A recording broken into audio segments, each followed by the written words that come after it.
Hello, my name is Rosa Germani, and I'm also in Professor Jackson's speech class.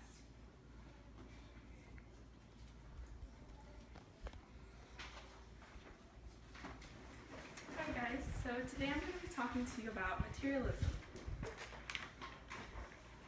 So the definition of materialism is a tendency to consider material possessions and physical comfort as more important than spiritual values. So according to the Huffington Post on December 15, 2015, states that Americans today, compared to 55 years ago, they own twice as many cars and eat twice as much per person. But they don't seem to be any happier because of it. And this is due to the fact that we desire and crave things we don't necessarily need. How many of you wait until the release of a new phone while your current one is still in perfectly good condition? I think that's most of us here. That's because materialism is the borderline between a want and a need. So my goal today is for you guys to understand that materialism and luxury is just a facade, and it shouldn't form an essential part in our society.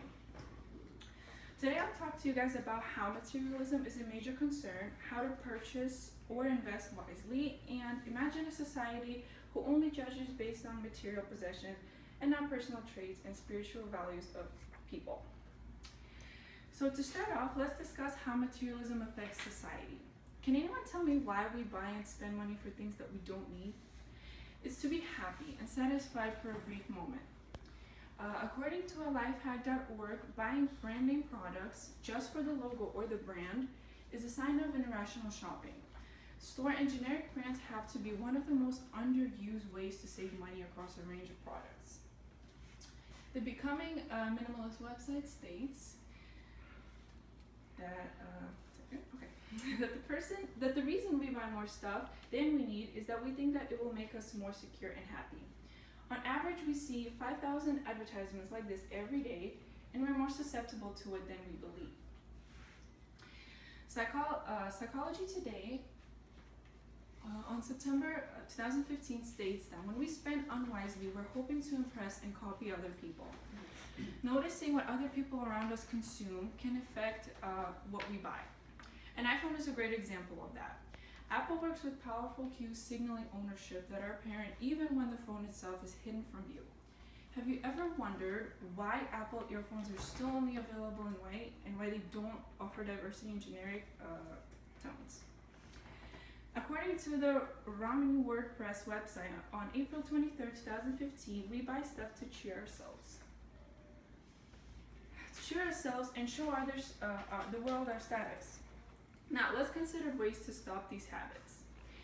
One solution is to buy only the things that we truly need and be consumer-wise. According to the budgeting website, you have to stick to your budget. Without setting a strong limit for yourself, you can easily get lured into that irrational shopper habit. You have to push that on-the-spot desire feeling aside and take your time with your decision. Be wise, because you won't regret your purchase later. Don't get into debt on things you cannot afford.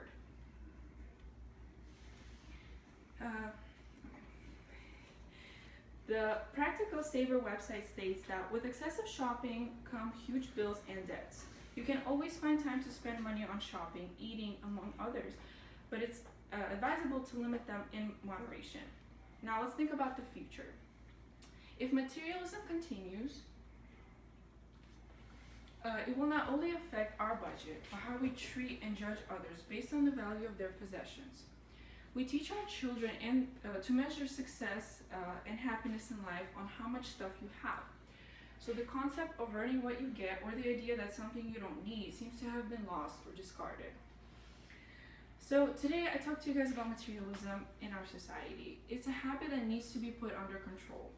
So my hope for you guys is to be a more wise consumer and control your desires that may lead to consequences that could have been prevented.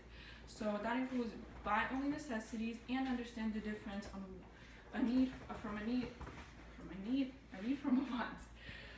I would like to conclude my speech by saying that we should prioritize our expenses because all of us have been guilty of buying something due to it tempting us. But when we do that, let's remember that there are children in the world that cannot afford a pair of shoes, while we tend to buy a pair that would go out of style or in season anyway. So thank you so much.